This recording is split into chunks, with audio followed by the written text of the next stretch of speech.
அனைவருக்கும் வணக்கம். இது உங்கள் அரியணை போலீஸ் அகாடமி திருவாரூர். நம்ம இந்த வகுப்பில் என்ன பார்க்க போகிறோம் அப்படின்னா, 7ஆம் வகுப்பு அறிவியல் முதல் பருவத்தில் உள்ள உயிரியல் பிரிவில் உள்ள பாடத்தை தான் பார்க்க போகிறோம். என்ன சொல்கிறேன்னு புரியுது உங்களுக்கு? ஆல்ரெடி ஃபிசிக்ஸ் முடித்தாச்சு, கெமிஸ்ட்ரி முடித்தாச்சு. இப்போ பயாலஜியில் ஃபஸ்ட்டு டேர்மில் 2 பாடம் பார்க்க போகிறோம். 2 பாடம் தான் இருக்குது. அந்த 2 பாடமே பார்த்தோம் அப்படின்னா கொஞ்சம் முக்கியமான பாடம் தான். ஏன் அப்படின்னா ப்ரீவியஸ் இயரில் கொஸ்டின் கேட்டிருக்காங்க. என்ன கொஸ்டின் கேட்டாங்க அப்படின்னா, இப்போ கேரட் அப்படிங்கிறது தண்டா வேரா அப்படின்னு கொஸ்டின் கேட்டாங்க. கேரட் ஓகேவா. இன்னொரு இதில் வந்து இஞ்சி என்ன அப்படின்னு கொஸ்டினாங்க. அடுத்து நம்ம இந்த அதே மாதிரி பார்த்தோம் அப்படின்னா பாக்டீரியா நோய்கள், வைரஸ் நோய்கள் வந்து அடுத்த பாடத்தில் பார்க்க போகிறோம். உடல்நலம் மற்றும் சுகாதாரம். உடல்நலம் சுகாதாரம் அப்படின்னு சொல்லிட்டு எங்கே பாடங்கள் இருந்தாலும் அது ரொம்ப முக்கியத்துவம் கொடுத்து படிக்கணும். ஏன் அப்படின்னா வைட்டமின்கள், தாது உப்புகள் இதனுடைய குறைபாடுகள், ஹார்மோன்கள் இதோட குறைபாடுகள், புரதம் இதோட குறைபாடுகள், உடம்பு நம்ம மனித உடல்நிலையில் ஏற்படுற நோய்கள், அந்த நோய்கள் தீர்க்கும் காரணிகள், இதுலேருந்து கொஸ்டின் வந்து 1 கொஸ்டின் 2 கொஸ்டினில் 4 கொஸ்டின் வரும். எத்தனை கொஸ்டின் வரும்? பயாலஜியில் கேட்க போகிற 12 கேள்விகளில் உடல்நலம் சுகாதாரம் 4 கொஸ்டின், சுற்றுச்சூழல் சூழ்நிலையிலேருந்து 3 கொஸ்டின். என்ன சொல்கிறேன்னு புரியுதா உங்களுக்கு? தாவரங்கள் விலங்கு, தாவர உலகம் விலங்கு உலகத்துலேருந்து ஒரு கேள்வி. இப்படி தான் கொஸ்டின் ஃபில்டப் ஆகுது. அதில் பார்த்துக்கணும் நம்ம எந்தெந்த கொஸ்டின் ரொம்ப ரொம்ப முக்கியமானது அப்படின்னு நம்ம பார்த்துக்கணும். என்ன சொல்லணும் புரியுதா உங்களுக்கு? இதை கான்சன்ட்ரேஷன் பண்ணி படித்தா நம்ம படித்த கொஸ்டின் என்ன ஆகிடுவாங்க வந்துடும். ஸோ ஃபஸ்ட்டு பாருங்கள், தாவரங்கள் இனப்பெருக்கம் மற்றும் மாறுபாடுகள். ஸோ முதல்ல உயிரினங்களை வந்து தாவரம் மற்றும் விலங்கு அப்படின்னு 2 வகைப்படுத்தினது யார்? அரிஸ்டாட்டில் பண்ணார். யார் பண்ணது? முதல்ல தாவரங்களை வந்து உயிரினங்களையே தாவரம் விலங்கு 2 வகை தான். ஒன்று தாவரம் அப்படின்னா விலங்கு. ஓகேவா. உயிரினங்களை பொதுவாக 5 உலக வகைப்பாடு நிறையா வகையில் வகைப்படுத்தியிருக்காங்க. ஸோ ஃபஸ்ட்டு பார்த்தோம்னா இந்த தாவரங்களில் எப்படி இனப்பெருக்கம் நடைபெறுது, அந்த இனப்பெருக்கத்தோட வகைகள் என்ன, ஸோ தன்மகர்ந்த சேர்க்கைனா என்ன, அயல் மகர்ந்த சேர்க்கைனா என்ன, தாவருடைய ஆண் இனப்பெருக்க உறுப்பு என்ன, பெண் இனப்பெருக்க உறுப்பு என்ன, ஆஃப்டர் இனப்பெருக்கத்துக்கு அப்புறம் சூழ் என்ன மாறுது, சூலகம் என்ன மாறுது, பழம் எப்படி உற்பத்தி ஆகுது, அள்ளி வட்டம்னா என்ன, புள்ளி வட்டம்னா என்ன, தாவரங்களுடைய வேர்கள் எப்படி மாறி ஒவ்வொரு தாவரத்தில் வேறு எப்படி இருக்கு, டிஃப்ரெண்டாக இருக்குது. பார்த்து ஆலமரத்தில் விழுதுகள் அப்படிங்கிறது என்னது? வேறு தான். புரிஞ்சிச்சா உங்களுக்கு? அப்போ இது எதெல்லாம் மாற்றப்பட்டிருக்கு, இலைகள் என்னென்ன மாற்றங்கள்லாம் இருக்குது, இதெல்லாம் பற்றி பார்க்க போகிறோம். இன்ட்ரெஸ்டிங்காக இருக்கும் பாடங்கள். ஓகேவா. ஸோ ஃபஸ்ட்டு இன்ட்ரோடக்ஷனே பாருங்கள். தன்மகர்ந்த சேர்க்கை, அயல் மகர்ந்த சேர்க்கை. இந்த 6ஆம் மார்க்லேயே முடிஞ்சிச்சு. இதே பூவில் ஒரு பூ எடுத்துட்டோம்னா அந்த பூவிலே என்ன இருக்கும்? ஆண் இனப்பெருக்க உறுப்பு இருக்கும், பெண் இனப்பெருக்க உறுப்பு இருக்கும். என்ன இருக்கும்? இப்போ இதில் இது ஒரு டயக்ராம் பார்த்துங்க. தன் மகர்ந்த சேர்க்கைனா இது ஒரு எக்ஸாம்பிள். அயல் மகர்ந்த சேர்க்கைனா என்னது? இது ஒரு எக்ஸாம்பிள். வேறு பூலேருந்து மகர்ந்த தூள் வந்து இதில் பட்டு வர்றதா என்னது? அயல் மகர்ந்த சேர்க்கை. இப்போ தன் மகர்ந்த சேர்க்கை நடந்தால் என்னென்ன நன்மைகள், அயல் மகர்ந்த சேர்க்கை நடந்தால் என்னென்ன நன்மைகள், இந்த மகர்ந்த சேர்க்கை எப்படிலாம் நடைபெறுது, மூலங்கள் என்னென்ன, சோர்ஸ் என்னன்னோ. இப்போ எங்கேயோ ஒரு பூ இருக்குது. இப்போ தென்னை மரம் பார்த்தீங்கன்னு வச்சுங்களேன், 1 கிலோமீட்டர் அந்த அளவு தென்னை மரம் இருக்கும், இன்னொரு தென்னை மரம் இன்னொரு 1 கிலோமீட்டர் அந்த இடம் இருக்கும். எப்படி 2 தென்னை மரத்துலேருந்து இனப்பெருக்கம் நடைபெறுது? அப்போ அந்த மூலங்கள் காற்று வழியாகவோ விலங்கு வழியாகவோ நீர் வழியாகவோ, அப்போ அதுக்கெல்லாம் பேர் வச்சுருக்காங்க. அனிமோஃபிலி, சூஃப்லி, ஹைட்ரோஃபிலி அப்படின்னு சொல்லிட்டு பேர் வச்சு அதெல்லாம் பார்க்க போகிறோம், டீட்டெயிலாக பார்க்க போகிறோம். ஸோ இந்த கற்றலி நோக்கங்கள்லாம் அதான் கொடுத்துருக்காங்க. ஸோ தன்மகர்ந்த சேர்க்கைக்கும் அயல் மகர்ந்த சேர்க்கைக்கும் இடையில் வேறுபாடு என்ன, வேறு தண்டு இலைகளுடைய மாற்றுகள் எப்படிலாம், எந்தெந்த தாவரத்துலாம் வேறு, எந்த தாவரத்தில் வேறு மாற்றம் அடைஞ்சிருக்கு, தண்டு மாற்றம் அடைஞ்சிருக்கு, இலை மாற்றம் அடைஞ்சிருக்கு. ஓகேவா. சரி ஃபஸ்ட்டு பார்த்துருவோம். பூக்கும் தாவரங்கள், பூவா தாவரங்கள் அப்படின்னு சொல்லிட்டு ஏற்கனவே படிச்சிருவோம். உயிரினங்களை தாவரம் விலங்குன்னு பிரிக்கிறாங்க. அதை தாண்டி தாவரங்களை என்ன பண்ணுறாங்க? பூக்கும் தாவரம், பூவா தாவரம். பூக்கு தாவரத்துக்கு என்ன பேர்? இன்னொரு பேர் ஜிம்னோஸ்பெர்ம். பூக்கா தாவரத்துக்கு ஆஞ்சியோஸ்பெர்ம். அதே போல் விதைகளை வச்சு திறந்த விதை, மூடிய விதை. ஓகேவா. பாருங்க, பூக்கும் தாவரத்தில் வேறு தண்டு இலைகளை கொண்டுள்ளது அப்படின்னு நமக்கு தெரியும். என்ன தெரியும்? அது எல்லாருமே நமக்கு தெரிஞ்சது தான். இந்த சொல்லியிருக்காங்க பாருங்க, இந்த பாடத்தில் மலர் எவ்வாறு கனியாக மாறுது, வேறு தண்டு இலைகளின் மாற்றுகள் பற்றி அறிந்து கொள்ள போகிறோம். ஓகே தானே?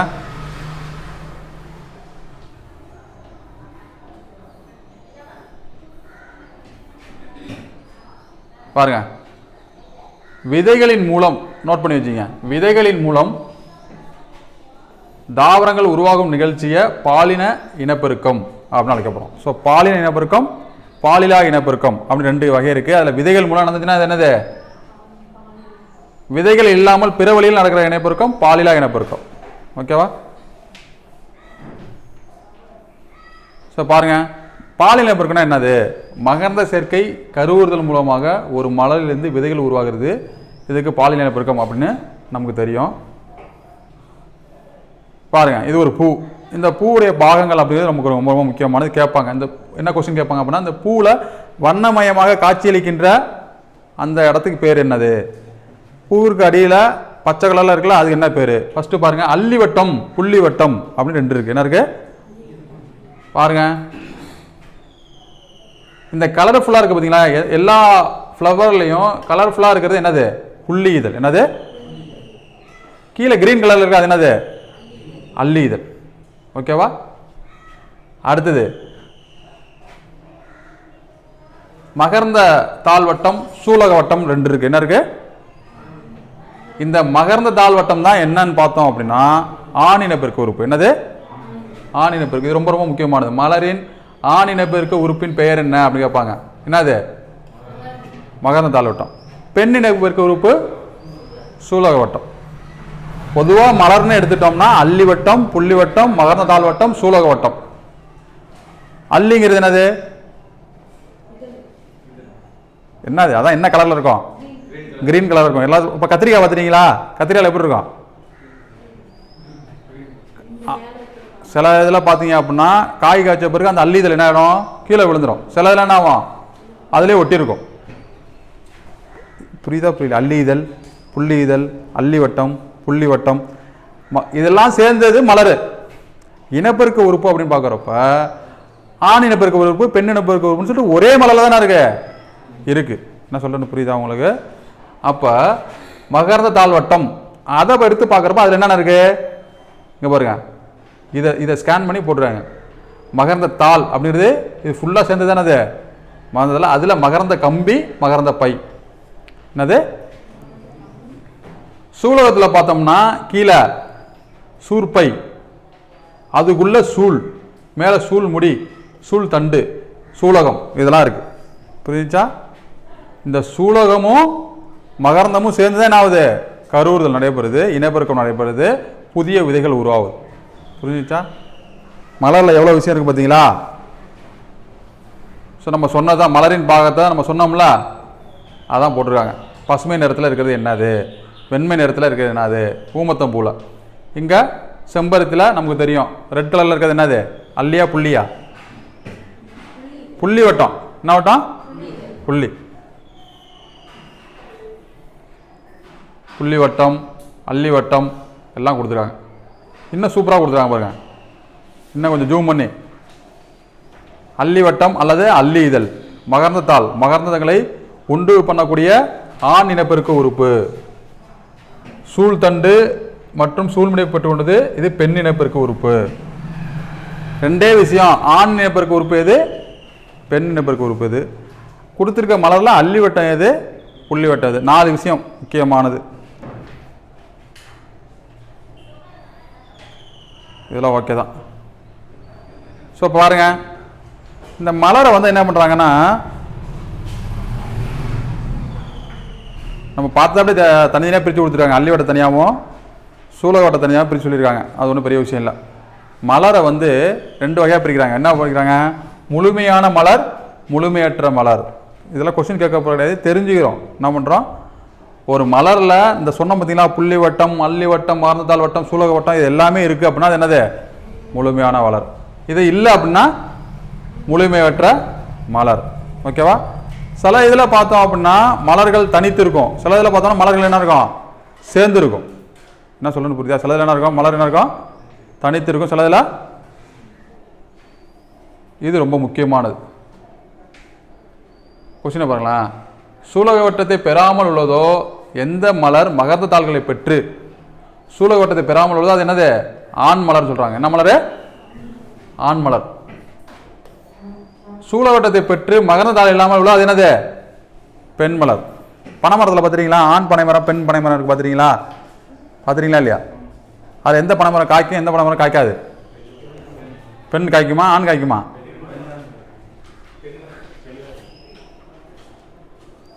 சரி, ரைட்டு. பாருங்க, இதில் ஒரு கொஸ்டின் இருக்குது, முக்கியமான கொஸ்டின், நோட் பண்ணி வச்சுங்க. சூரியகாந்தி பூ அப்படிங்கிறது என்னது? பூ கிடையாது, பூக்களின் தொகுப்பு. என்னது? பல மலர்கள் ஒன்றிணைந்து உருவான தொகுப்பு தான் என்னது? சூரியகாந்தி மலர். ஓகேவா? அதுக்கு பேர் என்ன அப்படின்னா மஞ்சரி. என்ன பேர்? மஞ்சரி. இங்கே கொடுத்துருக்காங்க பாருங்க.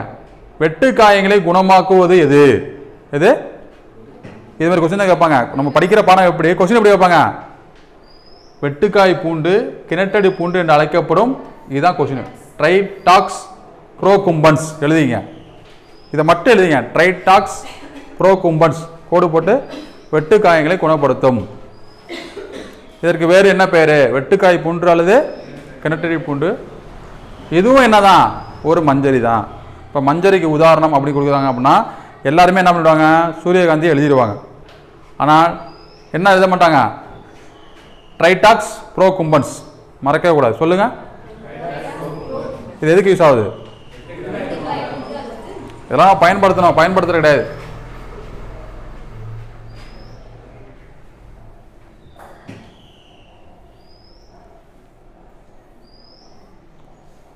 பாருங்க, இருபால் மலர் கொடுத்துருக்காங்க பாருங்க. இருபால் மலர்னா என்னது?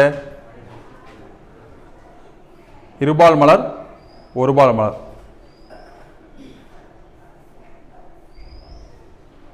பூசணி மலர் ஒரு ஒருபால் மலர். என்னது? நோட் பண்ணீங்க. பூசணி மலர் என்னது? ஒருபால் மலர். சில மலர்கள் ஆண் மலர்களையும் பல மலர்கள் பெண் மலராகவும் இருக்கும்.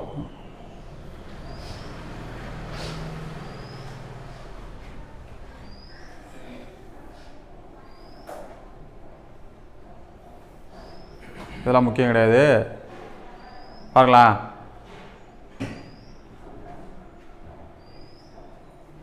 செயற்கை மகரந்த சேர்க்கை அப்படின்னா என்னது? நம்ம போய் ஜாயின் பண்ணி வைக்கிறது என்னது? செயற்கை மகரந்த சேர்க்கை. அதெல்லாம் கேட்க மாட்டாங்க, ஒன்றும் பிரச்சனை இல்லை. இது ரொம்ப முக்கியமானது. தன் மகரந்த சேர்க்கை, அயல் மகரந்த சேர்க்கை ஒன்றுமே கிடையாது. அந்த தாவரத்தில் உள்ள சூலகமே பக்கத்தில் மலர் இருக்கும்ல, அந்த மலரில் உள்ளது பக்கத்து மலரில் போய் விழுவுறது என்னது? தன் மகரந்த சேர்க்கை. வேறொரு தாவரத்துலேருந்து வர்றது என்னது? அயல் மகரந்த சேர்க்கை. ஓகேவா? ஸோ இது இங்கிலீஷில் என்ன சொல்லுவாங்க? தன் மகரந்த சேர்க்கையே ஆட்டோகேமி. என்னது? எழுதிங்க. ஆட்டோகேமி. ஆட்டோகேமி. இது அல்லோகேமி.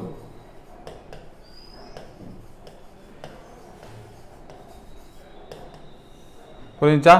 அயல்மகரந்த சேர்க்கை எப்படி அழைக்கப்படுது? அல்லோகேமி. இப்போ தன்மகரந்தத்தில் என்ன ஆகுது?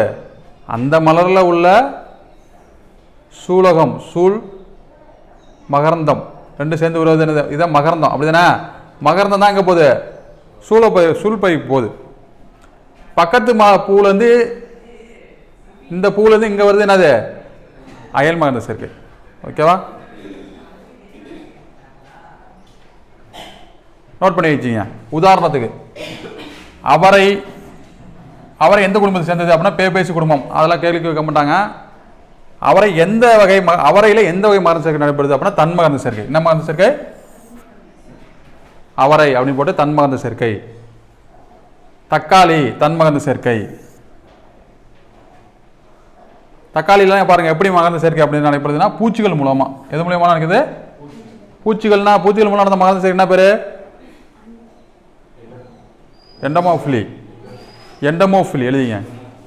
பூச்சிகள் மற்றும் விலங்குகள் மூலம் நடைபெறும் மகரந்த சேர்க்கை என்ன பேரு? பூச்சிகள்னா எண்டமோஃபிலி, விலங்குகள்னா அனிமோஃபிலி. சரி, விலங்குனானது சூஃபிலி, அனிமோஃபிலினா காற்று.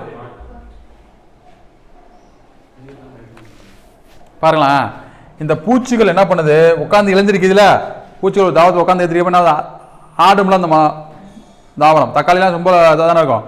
அதில் காற்றில் என்ன ஆகுது? அந்த அதிர்வுகளில் கொட்டி மகரந்த துணிகள் வெளியிடுகின்றன. நெல்லியில் பார்த்தோம் அப்படின்னா காற்றின் வழி என்ன பண்ணுது? நெல்லி மரம் காற்றில் அசைக்கப்படுதா? அப்போ காற்று வழியான மகரந்த சேர்க்கை என்ன பேரு? அனிமோஃபிலி. அனிமோஃபிலி. நோட் பண்ணிக்கங்க.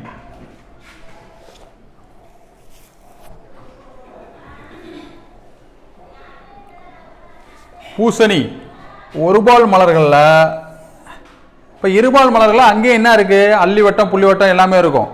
ஒருபால் மலரில் இருக்காது. அப்போ என்ன அவன் வெளியிலேருந்து வந்தாகணும். அப்போ பூசணி ஏற்கனவே நமக்கு தெரியும் ஒருபால் மலர். அதில் என்ன நடக்குது அப்படின்னா அயல் மகரந்த சேர்க்கை நடக்குது. உதாரணத்துக்கு பாருங்கள், ஆப்பிள், பிளம்ஸு, ஸ்ட்ராபெரி, பூசணி இதெல்லாம் என்ன நடக்குது, பூச்சிகள் மூலம் அயல் மகரந்த சேர்க்கை நடக்குது. மேக்ஸிமம் இப்படி கேட்க மாட்டாங்க, எதன் மூலமாக மகரந்த சேர்க்கை நடக்குது அப்படின்னு சொல்ல மாட்டாங்க. ஓகேவா, அதுக்கு வேறு பாடத்தில் இருக்குது, அந்த பாடத்தில் நம்ம படிச்சுக்கலாம். ஸோ கருவுறுதல் பாருங்கள், மகரந்த சேர்க்கை என்பது என்ன ஆகுது, மகரந்த தூள் தான் எங்கே போகுது, சூலக முடிய அடையுது. சூலக முடியில் உருவாகும் சில பொருள்களால் மகரந்த தூள் என்ன பண்ணுது, முளைக்குது. இந்த மகரந்த தூள்லேருந்து மகரந்த குழல் உருவாகுது. இந்த மகரந்த குழல் என்ன பண்ணுது, ஆண் கேமிட்டிகளை கொண்ட மகரந்த தூளை எடுத்து செல்கிறது. அப்படியே சேர்ந்து என்ன ஆகுது, கருவுறுதல் நடைபெறுது. இதெல்லாம் ஒரு பெரிய விஷயம் இல்லை. என்ன கேள்வி கேட்பாங்க அப்படின்னா,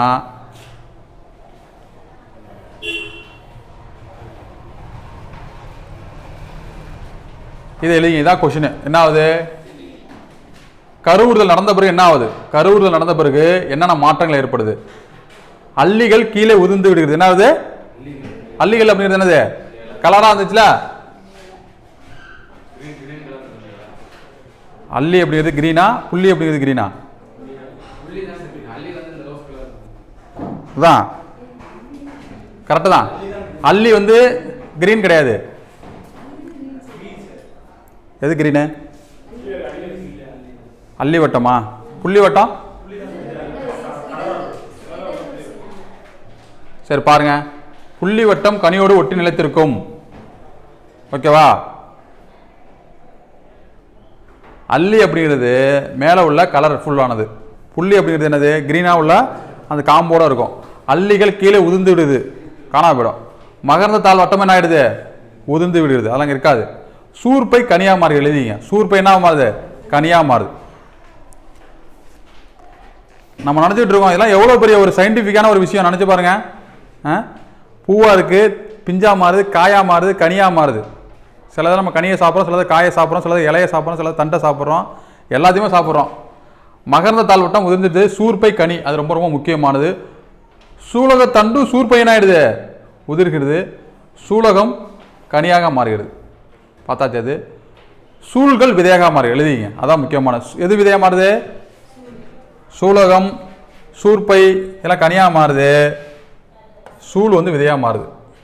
இப்போ இது வரைக்கும் என்ன படிச்சிருக்கோம் அப்படின்னா, பாலின இனப்பெருக்கம் என்ன, பாலினா இனப்பெருக்கம் என்ன, அயல் மகரந்த சேர்க்கைனா என்ன, தன் மகரந்த சேர்க்கைனா என்ன, எதன் வழியாக மகரந்த சேர்க்கை நடக்குது, அதுக்கு 2-3 உதாரணங்கள். புரிஞ்சிச்சா? பப்பாளி என்ன வகை மகரந்த சேர்க்கை, என்ன சொல்லுங்க, தன்மகரந்த சேர்க்கை அயல் மகரந்த சேர்க்கையா? பப்பாளி, பிளம்ஸு, ஸ்ட்ராபெரி அயல் மகரந்த சேர்க்கை. ஓகேவா, தர்பூசணி என்னது, பார்த்தோம்ல ஒருபால் மலரு அப்படின்னு. ஸோ பாருங்க, கொடுத்துருக்காங்க. தக்காளி, கத்திரிக்காய், வெண்டைக்காய் இதெல்லாம் என்ன இருக்கும், என்ன இருக்கும், கீழே உள்ள புள்ளி இணைஞ்சிருக்கும். பசுமை நிறப்பகுதி நமக்கு ஏற்கனவே தெரியும், என்னது, புள்ளி வட்டம். ஸோ மாம்பழம், சீத்தாப்பழம் அப்படிங்கிறது என்னது, திரள் கனி எழுதிங்க. சீத்தாப்பழம் அப்படிங்கிறது என்னது, திரள் கனி, தனிக்கனி. கத்திரிக்காய், வெண்டைக்கால புள்ளி இதழ் கனியிலிருந்து உதிராமல் கனியோடு ஒட்டியிருக்கும். சீத்தாப்பழம் அப்படிங்கிறது பல கனிகள் சேர்ந்து வருவாங்க, திரள் கனி. மாம்பழத்தில் ஒரே ஒரு விதை இருக்கும். பட்டாணி பாருங்க, பட்டாணியின் கனியானது சதைப்பட்டுள்ளது இருக்காது, ஆனால் இது பல விதைகளை உள்ளடக்கிய மூடிய அறை கொண்டு இருக்கும். பட்டாணி பார்த்துருவோம்ல, இப்படி இருக்கும், இது உள்ளதானே இருக்கும், பட்டாணி இருக்கும். புரிஞ்சுச்சா? இது கொஸ்டின் எழுதிங்க. உலகின் மிகப்பெரிய அதிக எடையுள்ள விதை இரட்டை தேங்காய். இது எங்கே காணப்படுது அப்படின்னா சிசல்ஸ் தீவில். இந்த தீவில் அடுத்தது சிசல்ஸ் தீவில் இருக்கு. ஒரு விதையோட நீளம் பார்த்தோம்னா 12 அங்குலம், வட்டம் 3 அடி, எடை 18 கிலோ. ஓகே, கொஸ்டின் வந்து எத்தனை கிலோன்னு கேட்கறது தான் வாய்ப்புகள் குறைய. என்ன கேட்பாங்க, இரட்டை தேங்காய் அதிகமாக காணப்படுது அப்படிதான் கொஸ்டின் கேட்பாங்க. எங்கே கேட்பாது,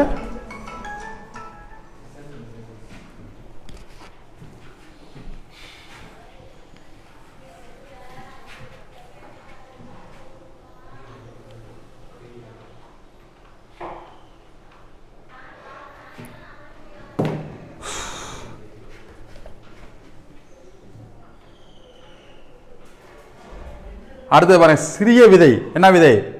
ஆர்கிட் விதை. இதோட எடை பார்த்தோம் அப்படின்னா 25 கிராம். சரி பாருங்க, அடுத்தது இனப்பெருக்கம் எங்கெல்லாம் நடைபெறுது? உடலை இனப்பெருக்கம். என்னது? உடல்ல இருந்து.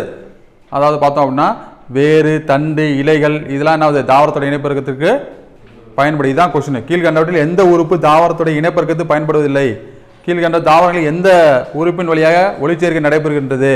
வாயு பரிமாற்றம் எங்கே நடைபெறுது? நீராவி பொங்கல் எங்கே நடைபெறுது? இதெல்லாம் தெரிஞ்சு வச்சுக்கணும். என்ன சொல்றேன் புரியுதா? ஒளிச்சேர்க்கைக்கு எது எது தேவை? ஒளிச்சேர்க்கை கார்பன் டை ஆக்சைடு தேவையா தேவையில்லையா? தேவை அப்படிங்கிறதுக்கும் தேவை அப்படிங்கிறது வித்தியாசம் இருக்குல்ல? அப்படின்னா என்ன அர்த்தம்? ஏதோ குழப்பமா என்ன அர்த்தம்? நீர் தேவையா தேவையில்லையா? நீர், கார்பன் டை ஆக்சைடு, சூரிய ஒளி. புரிஞ்சுச்சா? அப்ப சூரிய ஒளி இல்லாத இடத்துல ஒளிச்சேர்க்கை நடைபெறுமா நடைபெறாதா? இருள் வினை கேள்விப்பட்டது இல்லையா? நடைபெறும். புரிஞ்சுச்சா? இப்போ ரூமில் வைக்கிறோம், அறையில் வைக்கிறோம், சூரிய ஒளியே இல்லை, அங்கே தாவரங்கள் ஒளிச்சேர்க்கை பண்ணுவோம் பண்ணாதா? பண்ணும், குறைவாக பண்ணும். சரி பாருங்க, உருளைக்கிழங்குல என்ன ஆகுது? இதில் பார்க்குறோம் ஒன்று எப்படிலாம் வேற எப்படிலாம் இனப்பெருக்கம் நடைபெறுது. கொஸ்டின் பாயிண்ட்ல பார்த்தோம் அப்படின்னா ஈஸ்டுகள் எப்படி இனப்பெருக்கம் பண்ணுதுன்னா மொட்டு விடுதல் மூலம். எது மூலியமா எழுதுங்க? ஈஸ்டுகள் எது மூலம் இனப்பெருக்கம் பண்ணுது? மொட்டு விடுதல். எப்படி மொட்டு விடுது பாருங்க. ஒரு ஈஸ்டா இருக்கு, அப்படியே மொட்டு விட்டு 2 ஈஸ்டா மாறுது. அடுத்தது ஸ்பைரோகைரா. அந்த பாசி என்ன எப்படி பண்ணுது? துண்டாதல் மூலமா என்ன பண்ணுது? 2 போயிடுது. அடுத்து பாருங்க, ஸ்போர்கள் உருவாது. என்னது? இதுக்கு உதாரணம் பார்த்தோம் அப்படின்னா பிரயோஃபைட்டுகள், பூவா தாவரங்களான பிரயோஃபைட்டு, டெரிடோஃபைட்டு. இது ஒரு கொஸ்டின். பிரயோஃபைட்டு, டெரிடோஃபைட்லாம் என்னது? பூவா தாவரம். இது எப்படி இனப்பெருக்கம் செய்யுது அப்படின்னா ஸ்போர்கள் உருவாத மூலம். இது பொறுத்துக்களை கேட்பாங்க. உருளைக்கிழங்கு எப்படி மொட்டு விடுதல் அப்படிதான் பார்த்தோம். உருளைக்கிழங்கு எப்படி உடலை இனப்பெருக்கம். என்னது? உடலை இனப்பெருக்கம். என்னது? உருளைக்கிழங்கு. ஈஸ்ட் மொட்டு விடுதல், துண்டாதல் ஸ்போரைகிற பாசி, ஸ்போர்கள் மூலியம் வருது.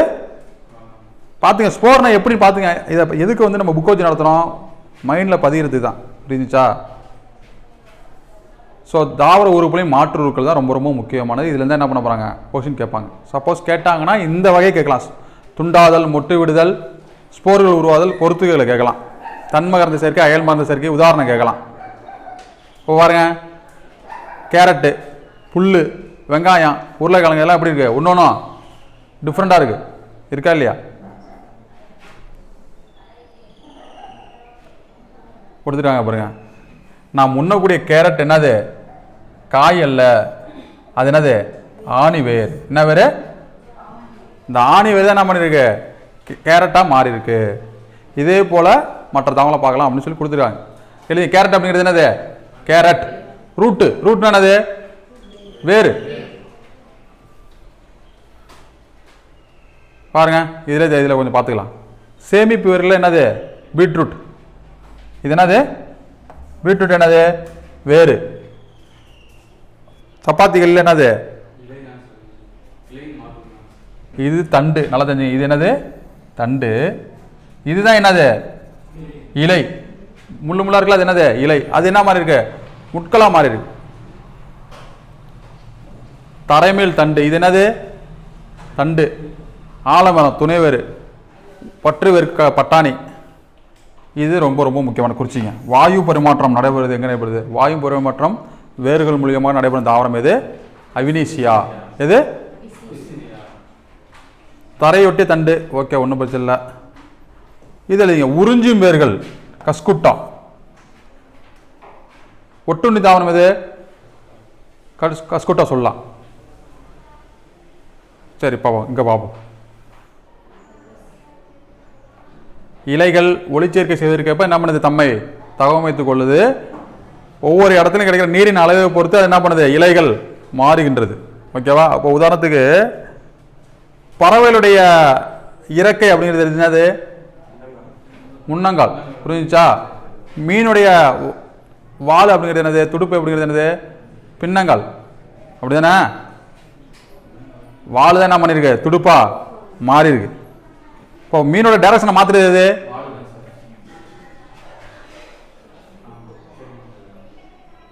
கொடுத்துருக்காங்க பாருங்க. தங்களது வடிவம் மற்றும் அமைப்பை மாற்றிக்கொண்டு உணவு சேமித்தல், ஆதாரம் அளித்தல், பாதுகாப்பு அப்படிங்கிறதுக்கு வேறு தண்டு இலை என்ன பண்ணுது? சிறப்பான பங்களிக்குது. அதை என்ன சொல்றாங்க? மாற்றுரு. கள்ளி தாவரத்தில் என்னாவது? இலை போன்று காணப்படுது என்னது? தண்டு. என்னது? இலை போல காணப்படுது என்னது? பச்சை கலர்ல இருக்கு, அது என்னது? தண்டு. முட்கள் போன்று காணப்படுது என்னது? இலை.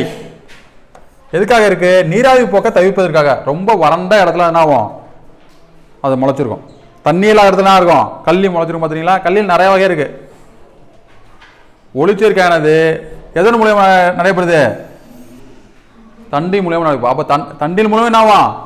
ஒளிச்சேர்க்கை நடைபெறும். இலை மூலியம் என்ன ஆகும்? ஒளிச்சேர்க்கை நடைபெறும். ஸோ இப்போ வேறு மாற்றுகள் பார்க்க போகிறோம். இது ரொம்ப ரொம்ப முக்கியமானது. இதெல்லாம் நோட் பண்ணி வச்சுங்க. முள்ளங்கி, டர்னிப், பீட்ரூட், கேரட். என்னன்னா முள்ளங்கி, டர்னிப், பீட்ரூட்டு, கேரட்டு. பாருங்களா, எல்லாமே மண்ணுக்கு அடியில் வளருது. மண்ணிலிருந்து பிடுங்கிறப்ப என்ன ஆகுது? மேற்பரப்பில் வேர்கள் இருப்பதை காணலாம். இது எல்லாமே வேறு, அவ்வளோதான். இதை மட்டும் ஞாபகம் வச்சுங்க. முள்ளங்கில என்னது? அந்த வேர்கள் ஒவ்வொரு வடிவத்தில் காணப்படுது. என்ன காணப்படுது? இப்போ பாருங்க, முள்ளங்கில ஆணை வேர் எந்த வடிவத்தில் காணப்படுது அப்படின்னா கதிர் வடிவத்தில். எந்த வடிவத்தில்? அப்போ இது என்ன சொல்றாங்க? கதிர் வடிவ வேர். பீட்ரூட்ல, டர்னிப் மற்றும் பீட்ரூட்ல பம்பர வடிவத்தில் காணப்படுது. இப்படி காணப்படுது. பம்பரம் சுத்துவோம்ல, அப்படி காணப்படுது. கேரட்ல கூம்பு வடிவத்தில் காணப்படுது. ஓகேவா? அடுத்த பாயிண்ட், வேறு வேற என்னெல்லாம் பண்ணுது? ஆதாரம் அளிக்குது. ஸ்ட்ராங்கு, ஸ்ட்ரென்தன் பண்ணுது. அதுக்கு உதாரணம் ஆலமரம். அவ்வளோதான் விஷயம். ஆலமரம், தூண் வேர்கள், முட்டு வேர்கள். எங்க இருக்கு? கரும்புல என்ன இருக்கு? முட்டு வேர்கள். நிறைய வேர்கள் ஒன்றிணைந்து என்ன இருக்கும்? இது நோட் பண்ணி. கரும்பு மட்டும் சோளம், கரும்பு கூட சொல்லிடலாம். சோளத்தில் யோசனை வராது. சோளத்தில் என்ன வேறு? முட்டு வேர். கொத்தான வேர்கள் தரையில் தோன்றுகின்றது. தாவரத்திற்கு உறுதி அளிக்குது.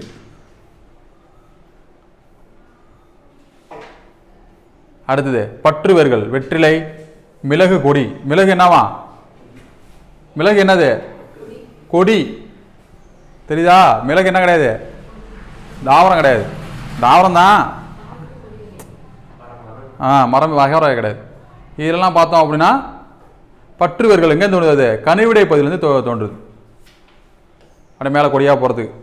இதெல்லாம் ஒன்றும் விஷயம் இல்லை. இது கொஸ்டின். மாற்றிட வேர்கள் என்ன பண்ணுது?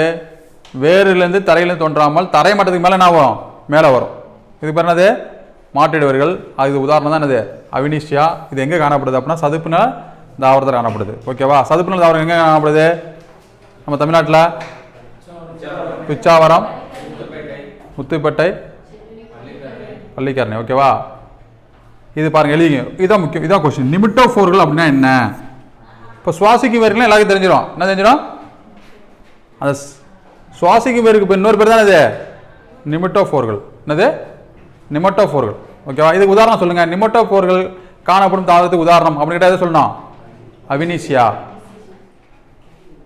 இதெல்லாம் எழுதணும். அவினிஷியா, நிமிட்டோஃபோர்கள், சுவாசிக்கும் வேர்கள் அப்படின்னு முடிஞ்சு போயிட்டு நாளைக்கு நீங்கள் பார்க்குறப்ப உங்களுக்கு ஈஸியாக இருக்கும். வாண்டா அப்படிங்கிறது தொற்று தாவரம். தொற்றுனானது ஏதோ ஒரு தாவரத்தில் தொற்றி இருக்கிறது. பாருங்க, மரத்தில் இருக்கு. ஏதோ ஒரு மரத்தில் என்ன இருக்கு?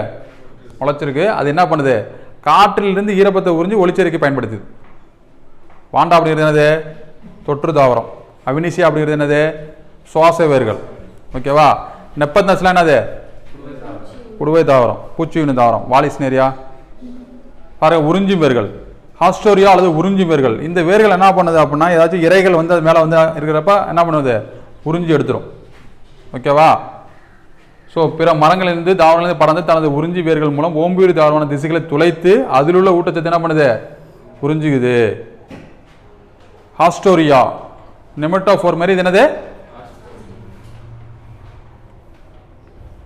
அடுத்து பாருங்க, கஸ்குட்டா பார்த்துப்போம். கஸ்குட்டா இதுக்கு உறிஞ்சி தாவரத்துக்கு உதாரணம். எழுதிங்க. உறிஞ்சி தாவரத்துக்கு ஹாஸ்டோரியா அல்லது உறிஞ்சி தாவரத்துக்கு உதாரணம் எது? இது கஸ்குட்டா. அடுத்து பாருங்கள் தண்டின் மாற்றுகள், தண்டு எப்படிலாம் மாற்றம் அடைஞ்சிருக்கு. ஸோ வேரில் எதெல்லாம் பார்த்தோம், முக்கியமான எது பார்த்தோம், முள்ளங்கி, டர்னிஃபு, பீட்ரூட்டு, கேரட், மறந்துடக்கூடாது. இப்போ தண்டு பாருங்கள், இலை தொழில் தண்டா என்னது, தரைக்கு மேலே உள்ள தண்டோட மாற்றுகள் பார்க்க போகிறோம். ஸோ நீர் ஆவியாகிறது, மேற்பரப்பு பெரியதாக இருந்தால் நீர் ஆவியாக என்ன பண்ணுது, இலை பெருசாக இருந்துச்சு அப்படின்னா இலைகள் மூலியமாக தான் என்ன ஆகுது, நீராவி போக்கு நிறையா நடைபெறுது. அதனால் என்ன ஆகும், அப்போ மரங்கள்லாம் பார்த்தோம்னா கோடை காலத்தில் என்ன பண்ணோம், இலைகள்லாம் உதிர்ந்துடும். என்ன காரணம், நீராவி போக்கு கண்ட்ரோல் பண்ணுறதுக்காக. மழை காலத்தில் வின்டர் சீசன்லாம் பார்த்தா என்ன ஆகும், இலைகள் துளிர்த்து வரும். அப்போ நீராவி தண்ணி அதிகமாக இருக்கும். இதெல்லாம் பார்த்துங்க, படைப்பு பார்த்துங்க. அதிக இலைகளை கொண்ட தாவரங்கள் அதிக அளவு பரப்பை கொண்டுள்ளது. கள்ளி தாவரங்கள் ஒளிச்சேர்க்கை மூலம் உணவு தயாரிக்கும் பருத்த தண்டையும் முட்களாக மாறி இலைகளையும் கொண்டுள்ளது. இலைகள் மாற்றுக்குள்ள ஒரு சொல்கிறாங்க, கள்ளி வந்து இலை வந்து முட்களாக இருக்குது. தரையொட்டிய தண்டு, ஓடு தண்டு எழுதிங்க. ஓடு தண்டு உதாரணம் வல்லாரை. என்னது,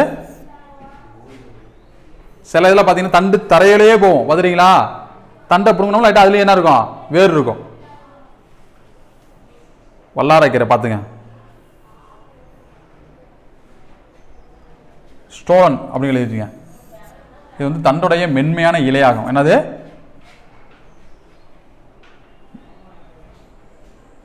இந்த ஸ்டோலன் என்னதுக்கு யூஸ் ஆகுது, புதிய தாவரம் மாறுறதுக்கு யூஸ் ஆகுது. எது இல்லை, காட்டு ஸ்ட்ராபெரியில் என்னதுல இதை போட்டுருக்காங்க பாருங்க, ஸ்டோலன் தண்டுடைய மென்மையான பகுதி தான் அது.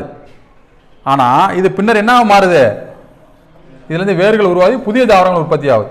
புரிஞ்சுச்சா, மென்மையான இலை தண்டிலே போயிட்டு ஒரு இலை இருக்கு பாருங்க.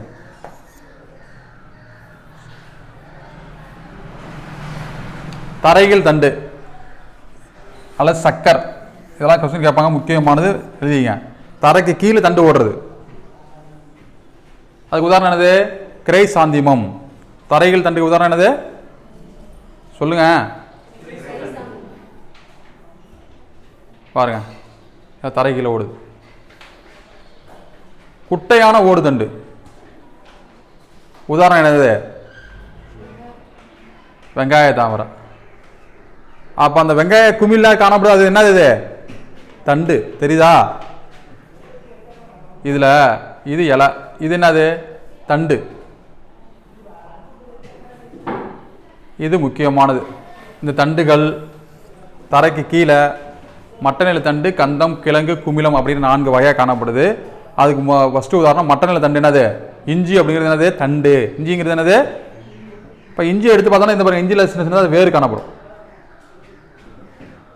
புரிஞ்சுச்சா. அப்போ வெங்காயத்தை எடுக்கிறோம், வெங்காயத்தில் பார்த்தோன்னா என்னது, மேலே உள்ள இலை, நடுவில் இருக்கிறது என்னது தண்டு, கீழே இருக்கிறது என்னது வேறு. ஸோ இஞ்சி, மஞ்சள் தரைகள் தண்டுக்கு உதாரணம். கந்தம், சேனைக்கிழங்கு, சேப்பக்கிழங்கு இதெல்லாம் என்னது தண்டு. அதில் என்ன வகை, கந்தம்.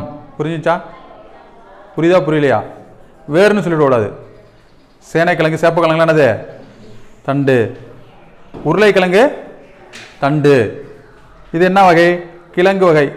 அடுத்தது குமிழம், இப்படி இருக்கிறது. பூண்டு என்னது சொல்லுங்க, பூண்டு, வெங்காயம் இதெல்லாம் என்ன அப்படின்னா குமிழம் வகை தண்டு. நமக்கு எக்ஸாம் பாயிண்ட் ஆஃப் வியூவில் கேரட் என்னது வேறு, இஞ்சி என்னது தண்டு, பூண்டு என்னது தண்டு, ஓகேவா. முள்ளங்கி என்னது வேறு, டர்னிப் என்னது வேறு. புரியுதா.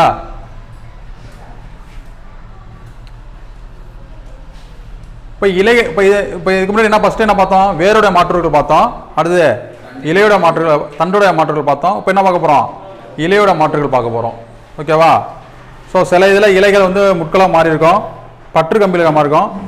நோட் பண்ணி, இதில் இருக்கிற கொஸ்டின் ரொம்ப ரொம்ப முக்கியமானது.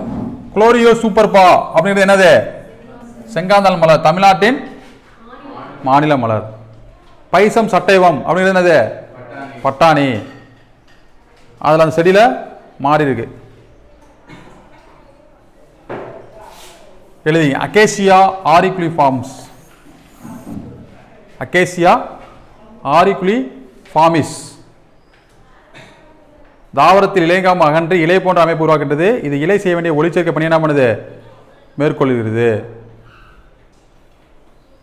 அகேசியா இது ரொம்ப ரொம்ப முக்கியமானது, நோட் பண்ணிக்கங்க. கொல்லிகள் என்னன்னா நெப்பந்தஸ், குடும்பம் வேறு இருக்கும். இதில் என்ன கொஸ்டின் கேட்பாங்க அப்படின்னா, இந்த நெப்பந்தஸ் வகை தாவரங்கள் எந்த ஊட்டச்சத்தை பெறுவதற்காக உயிர்களை கொள்ளுது அப்படின்னா இது நைட்ரஜன். பூச்சிகளையும் சிறு விலங்குகளையும் கவர்றது, அதுதான் வண்ண கலரெல்லாம் இருக்கிறது, கவர்ந்து நொதிகளை பயன்படுத்தி பூச்சிகள் என்ன பண்ணுது, உட்கொண்டு நைட்ரஜனை பெறுகின்றது. எதை பெறுது, நைட்ரஜனை பெறுது. அவ்வளோதான், பாடம் முடிஞ்சிச்சு. இதில் முக்கியமானதை பார்த்தாச்சு. என்னது, வேரின் மாற்றுருக்கள், தண்டின் மாற்றுருக்கள், எதெல்லாம் முக்கியம்னு சொன்னோமோ அதை என்ன பண்ணணும் பார்த்துக்கணும், ரொம்ப ரொம்ப முக்கியமானது. இதேமாரி தான் படித்தோம் அப்படின்னா நம்ம படிச்சிருந்தா என்ன வரும், கொஷின்ஸ் வரும். ஓகேவா? ஸோ அடுத்த பாடம் பாருங்கள், உடல் நலம் சுகாதாரம், ரொம்ப ரொம்ப முக்கியமான பாடம். ஓகேவா? கொடுத்துருக்காங்க பாருங்க, விழித்துக்கொள், மகிழ்ச்சி, உறக்கம், உடல் கடிகாரம். நம்ம இவ்வளோ நேரம் பேசணும்ல, இதில் மேட்ச் ஆகுதா? பணம் முக்கியமா, மகிழ்ச்சி முக்கியமா, உடம்பு முக்கியமானு பார்த்தா நிறையா கான்ட்ரவர்சி வரும். இப்போ நம்ம என்ன எதை நோக்கி ஓடிட்டு இருக்கோம், எதையோ நோக்கி ஓடிட்டே இருக்கோம். இப்போ என்ன பண்ண மாட்டோம், சரியாக தூங்க மாட்டோம், சரியாக சாப்பிட மாட்டோம். ஆனால் ஒரு டயத்தில் எல்லாமே இருக்கும், நமக்கு என்ன வராது, தூக்கம் வராது, சாப்பிட முடியாது. இப்போ என்ன தான் பண்ணணும், எல்லாமே பண்ணணும். அதிகாலையில் எழுந்திருக்கணும், அதான் முக்கியமானது. என்ன பண்ணால் அதிகாலை அப்படிங்கிறது எத்தனை மணி? 4 மணிலாம் கிடையாது. ஆக்சுவலாக தமிழ் படி அதிகாலை அப்படிங்கிறது எத்தனை மணி? இல்லை, டைம் காலத்தை ஒரு நாளை பிரிச்சுருக்காங்களா, வைகரை, ஏமம், மாலை, ஏற்பாடு, யாமம் ஏற்பாடு, நண்பகல், அப்புறம் இப்போ நண்பகல் அப்படிங்கிறது எத்தனை மணி? இல்லை, ஏற்பாடு அப்படிங்கிறது என்னது, 7 கூட்டல் பாடு, சூரியன் மறையும் நேரம். அதிகாலை அப்படிங்கிறது எத்தனை? அது பார்த்தோம்னா 1 மணிலேருந்து ஸ்டார்ட் ஆகிடும், 2 2லேருந்து ஸ்டார்ட் ஆகிடும். ஓகேவா? குறைஞ்சது 4:30 மணியாவது நீங்கள் என்ன பண்ணிடணும், முடிச்சிருக்கணும். அந்த 4:30 மணிக்கு ஓசோன் லேயர் கீழே இறங்கிடும். அந்த ஓசோன் லேயரில் கீழே இறங்கினா அந்த காற்றை நம்ம சுவாசித்தோம் அப்படின்னா ஆயுசு கூடும். என்ன சொல்லணும், புரியுதா? எதுக்கு 4:30 மணிக்கு வாக்கிங் போகிறாங்க? ஓசோன் லேயர் கீழே இறங்கியிருக்கும்.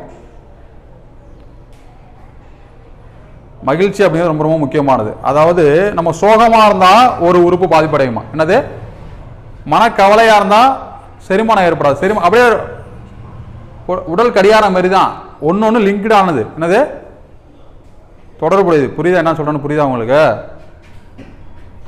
உடலை பாதுகாக்கும் வழிமுறைகள், பல்லு, கண்ணு, முடி என்ன பண்ணணும், தொற்று மற்றும் தொற்றானவைகள், இதுதான் கொஷின். என்னது, இப்போ இந்த பல்லை எப்படி பாதுகாக்கிறது, கண்ணை எப்படி பாதுகாக்கிறது கொஸ்டின் கேட்கக்கூடாது. தொற்றும் நோய்கள், தொற்றா நோய்கள், பாக்டீரியா நோய்கள், வைரஸ் நோய்கள், அந்த நோய்களை எப்படி கண்ட்ரோல் பண்ணுறது, அதான் கொஷின் டேரெக்டாக பார்த்தோம்னா. ஸோ இதெல்லாம் பார்த்துங்க. தனிநபர் சுகாதாரம் என்ன பண்ணணும், இதெல்லாம் எல்லோரும் பண்ணுறீங்களா? பண்ணணும். சரி, ரைட்டு, பாருங்கள், நோட் பண்ணி வச்சுங்க, ரொம்ப ரொம்ப முக்கியமானது. டெங்கு காய்ச்சல் என்னது, இது எந்த வைரஸை சேர்ந்தது அப்படின்னா பிளேவி வைரஸ். அப்படிங்கிறதோட கொஸ்டின் என்ன கேட்பாங்க அப்படின்னா, எந்த வைரஸால் ஏற்படுது, டென் 1,2 10.1.2 அப்படிங்கிற வைரஸால் ஏற்பட்டு இதை பரப்புறது தான் எது, ஏடிஸ் எஜிப்டி. இது என்ன பண்ணுது, டெங்கு காய்ச்சல் வந்தால் என்ன ஆகும், ரத்த தட்டுகள் எண்ணிக்கை குறைஞ்சிருது. என்ன குறையுது, ரத்த தட்டுகள். ரத்த தட்டுக்கு இன்னொரு பேர் என்ன சொல்லுங்க பார்ப்போம். Very good, thrombocytes. என்னது, லூக்கோசைட் அப்படிங்கிறது வெள்ளை அணுக்கள். ஓகேவா? எரித்ரோசைட் அப்படிங்கிறது சிவப்பு அணுக்கள், எரித், ரெட்டு. பாருங்க, பரவக்கூடியதான். எவ்வளவு, 500லேருந்து 100 மீட்டர் கொசு மூலியமாக தான் பரவுது. Dengue virus. எந்த வைரஸ், எந்த கொசுனால, ஏடிஸ் எஜிப்டி. இது எல்லாமே ரொம்ப ரொம்ப முக்கியமானது. அவ்வளோ இப்பயே படிச்சிருக்கேன். டெங்கு காய்ச்சல் எதனால் பரவுது, இது ஒரு வைரஸ் நோய். என்ன வைரஸு, டென் 1,2. ஓகேவா? இது பரப்புறது எது, இதெல்லாம் என்ன ஆகும், எண்ணிக்கை குறைஞ்சிரும். ஓகேவா? ரத்த எண்ணிக்கை குறைஞ்சிச்சு அப்படின்னா ஆட்டோமேட்டிக்காக எல்லாமே குறைஞ்சிரும்.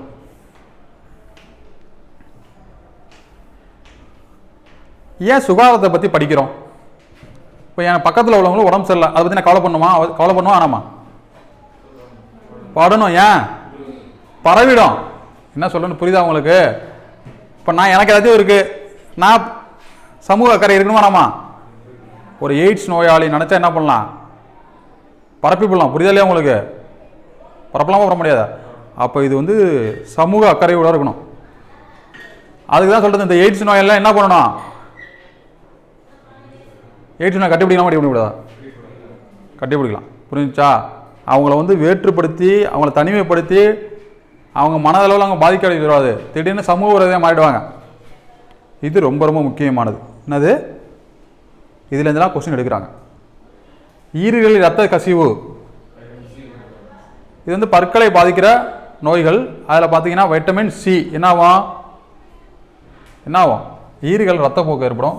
இது தீர்வு பார்த்தோம் அப்படின்னா சிட்ரஸ் பழங்கள் அதெல்லாம் சாப்பிடணும். ஓகேவா? அது மட்டும் போதும். இங்கே பாருங்க, கண்களை பாதிக்கிற நோய். ஃபஸ்ட்டு நைட் பிளைண்ட்னஸ், மாலைக்கண் நோய். விட்டமின் ஏ குறைபாடுனால ஏற்படுது. இதுக்கு வந்து தாதுக்கள் நிறைந்த உணவை சாப்பிடணும். அடுத்து பாருங்க, இள சிவப்பு கண் நோய், விழி வெண்படல அலர்ஜி. அடுத்து கலர் பிளைண்ட்னஸ்லாம் என்னது?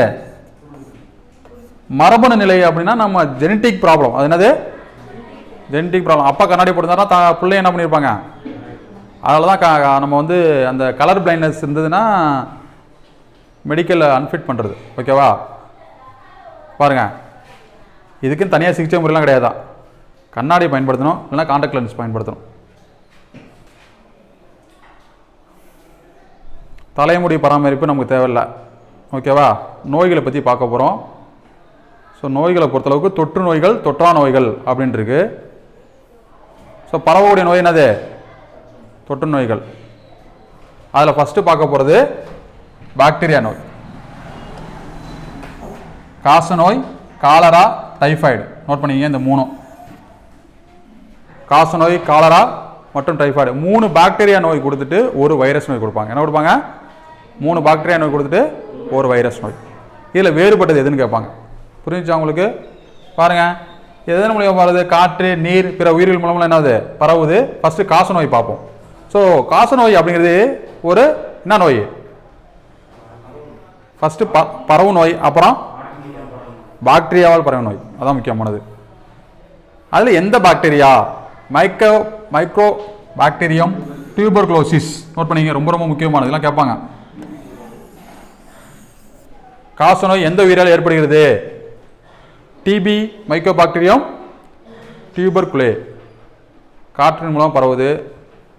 இது என்ன ஆகுது? காய்ச்சல், எடை இழப்பு, தொடர்ந்து இருமல், சளியுடன் ரத்தம், சுவாசிப்பதில் சிரமம், இதெல்லாம் அறிகுறி, சிம்டம்ஸ். தடுப்பு முறை பாருங்க, ரொம்ப ரொம்ப முக்கியமான எழுதிங்க. பிசிஜி தடுப்பூசி போடுதல். ஸோ குழந்தை பிறந்து முதல்ல போடுற தடுப்பூசி எது? பிசிஜி. 6 மாதத்துல என்ன பண்ணுவாங்க? போடுவாங்க. ஓகேவா? ஸோ அடுத்து பாருங்க, நோயாளிக்கு சிறப்பு கவனம் தனியாக வச்சுக்கிறது. தனிமைப்படுத்துறது ரொம்ப ரொம்ப முக்கியமானது. பரவாமல் இருக்கிறது. மருந்துகளை தொடர்ந்து எடுத்துக்கொள்வது.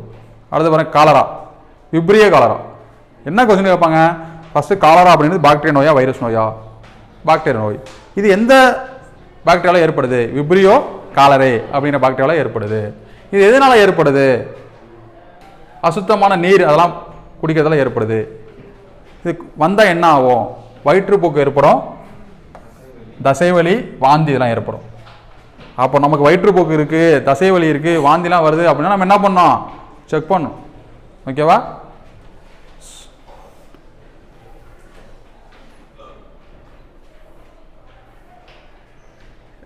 காலராவை பார்த்தீங்க, தடுப்பூசி போடலாம்.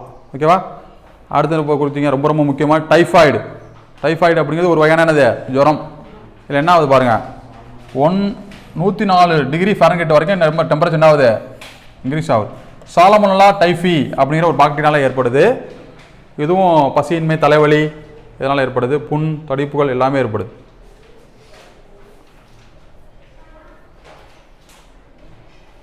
தடுப்பூசி போடணும். அடுத்து பாருங்கள், வைரஸ். மஞ்சள் காமாலை அப்படிங்கிறது என்னதான்? வைரஸ் நோய். இப்போ மஞ்சள் காமாலை வந்து எந்த உறுப்பு பாதிப்படையும்?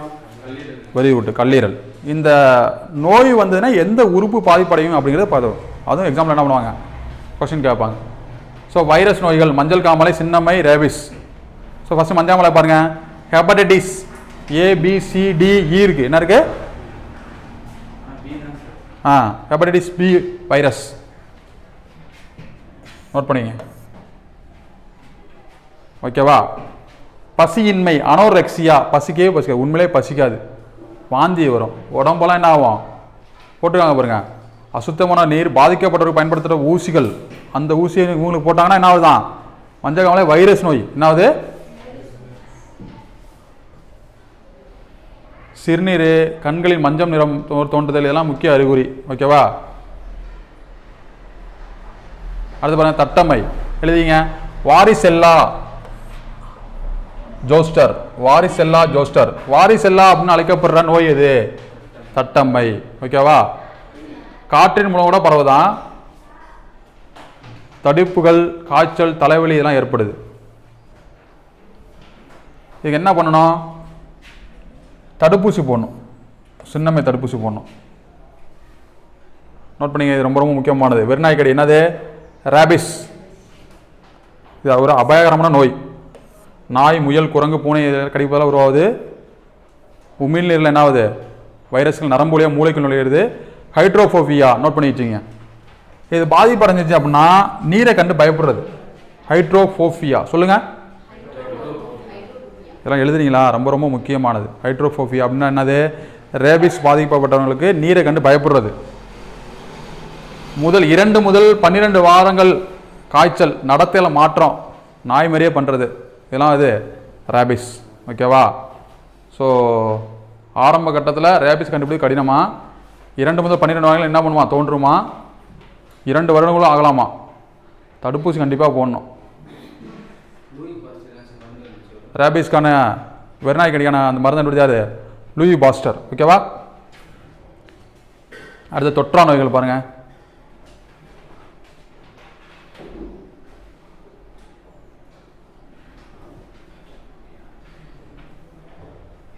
ஊட்டச்சத்தின்மை. எழுதிங்க.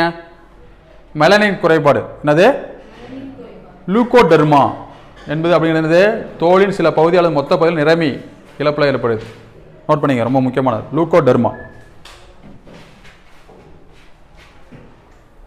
இரத்த சொகை, இரும்பு சத்து குறைபாடுகளில் ஏற்படுது.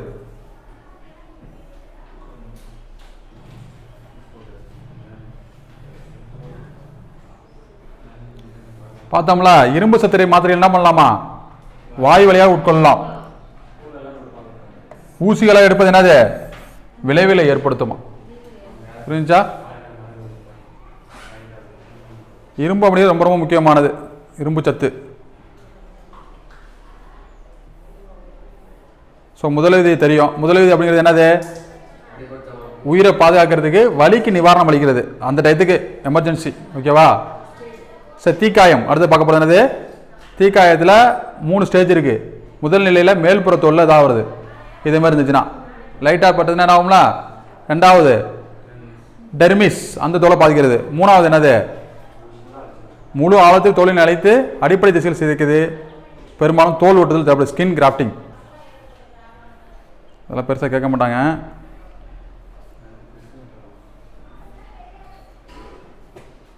இதில் முக்கியமானது என்ன அப்படின்னா வைரஸ் நோய்கள், பாக்டீரியா நோய்கள். என்ன முக்கியமானது?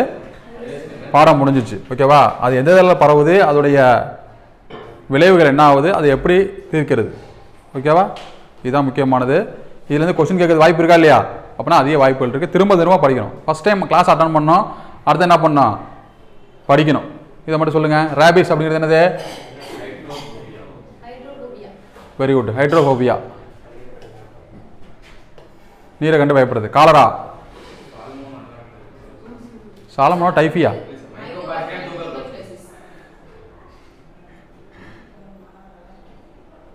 Typhoid, Salmonella typhi. புரியுதா? ஹெப்படைட்டிஸ் அப்படிங்கிறது மஞ்சள் நிற சிறுநீர். காலரா அப்படிங்கிறது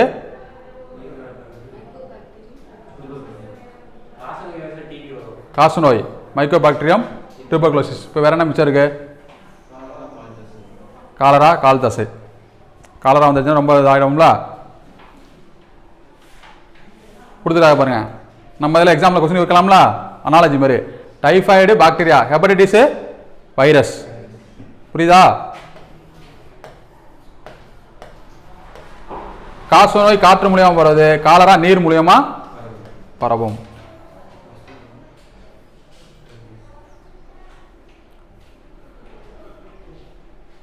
பாருங்க ஒரு கூட்டு காரணத்தை பாருங்க, இதை பாருங்க. சின்னமே ஒரு வைரஸ் நோய், கரெக்டா தப்பா? கரெக்டு. உடல் முழுவதும் தடிப்புகள், காய்ச்சல், அம்மை, கொப்பளங்கள் ஏற்படுது, கரெக்டா இல்லையா?